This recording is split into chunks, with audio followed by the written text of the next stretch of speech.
with the small talk. Fast car with the brakes off. We don't need to see that far. Yeah, I see you're a hot thing.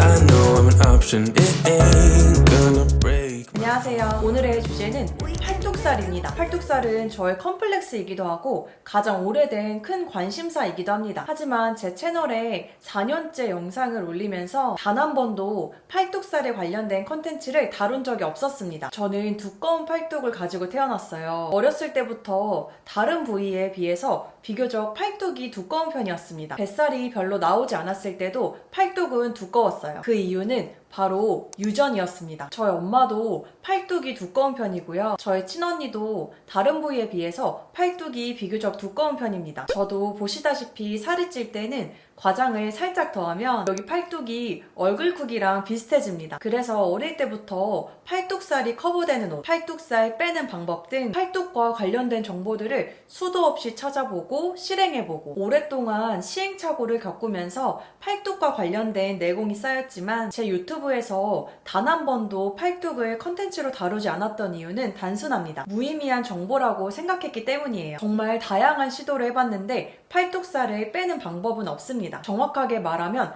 팔뚝살만 빼는 방법은 없어요. 지방흡입 많으면 팔뚝살만 제거할 수가 없어요. 팔 흔들고 팔 운동하고 별거 다 해도 팔뚝살 절대 안 빠집니다. 팔뚝살 막 흔들고 근력 운동을 하면 일시적으로 팔 쪽 부위에 근육이 수축되면서 타이트닝 효과처럼 쫀쫀해지는 느낌은 들어도 단순히 아주 일시적인 무의미한 효과이고 쫀쫀하게 수축됐던 근육들이 이완되면 다시 팔뚝살들이 덜렁대기 때문에 팔 운동으로는 절대 팔뚝이 가늘어질 수 없습니다. 단순하게 생각해보면 수많은 남성분들이 팔뚝이 두꺼워지기 위해서 팔 운동을 하는데 여자는 팔 운동을 한다고 반대로 팔이 얇아질 수 있을까요? 제가 중학교 사춘기 때부터 약 20년 동안 팔이 얇아지는 것에 대해서 관심을 갖고 정보를 갈구했지만 어떤 운동으로도 팔이 얇아질 수 없었습니다. 이렇게 수많은 시행착오를 겪으면서 얻은 단 한 가지의 결론은 팔뚝살을 빼는 법은 몸 전체의 체지방을 줄이는 것 뿐이었습니다. 팔뚝살이 컴플렉스이신 분들은 살이 조금 빠진다고 해서 팔뚝살이 유의미하게 빠지지 않아요. 중요한 것은 단순하게 체중을 줄이는 게 아니라 체지방을 줄여야 합니다. 저처럼 팔뚝살이 잘 붙는 타고난 체질은 팔이 가는 사람과 비교했을 때 몸 전체의 체지방 분포율 중에서 팔 쪽 지방의 분포가 상대적으로 높게 몰려있는 체질입니다. 그렇기 때문에 단순히 체중이 줄어드는 것보다 중요한 것은 체지방이 줄어야 조금씩 몸 전체에 분포된 체지방이 빠지면서 팔에 쌓여있던 지방들이 같이 빠지게 됩니다. 그럼에도 불구하고 다른 사람에 비해 팔의 지방 분포가 높기 때문에 비교적 더 오랜 시간이 걸립니다. 인트로에서 사용됐던 영상인데 이번에는 제 팔에 중점을 두고 보시면 이해가 쉬우실 거예요.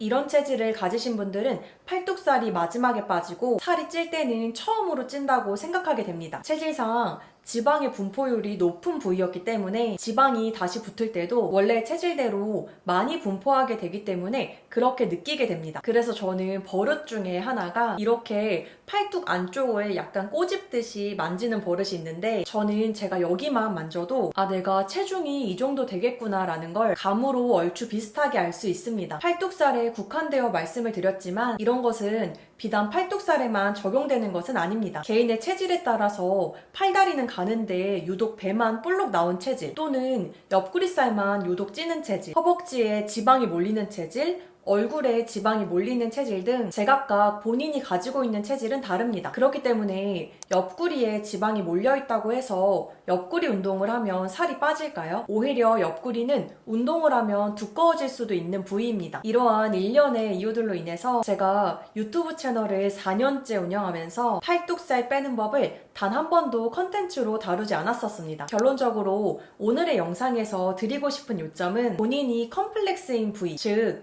지방이 다른 부위에 비해서 몰려있다고 생각되는 부위가 있으실 텐데 그곳에는 오래된 지방이 많이 축적되어 있고 본인의 체질상 그곳에 지방이 많이 분포되는 타고난 체질이기 때문에 다이어트를 하실 때 컴플렉스인 부위가 잘 안 빠지고 변화가 느리다고 그만두시거나 속상해하지 마시고 본인의 체질을 인지하면서 전체적인 체지방을 낮추는 장기 다이어트를 하시다 보면 어느새 컴플렉스였던 부위가 정리되어 있는 모습을 확인하실 수 있을 거라 생각합니다. 오늘의 영상은 여기까지입니다. 오늘도 저의 영상을 시청해주셔서 감사합니다.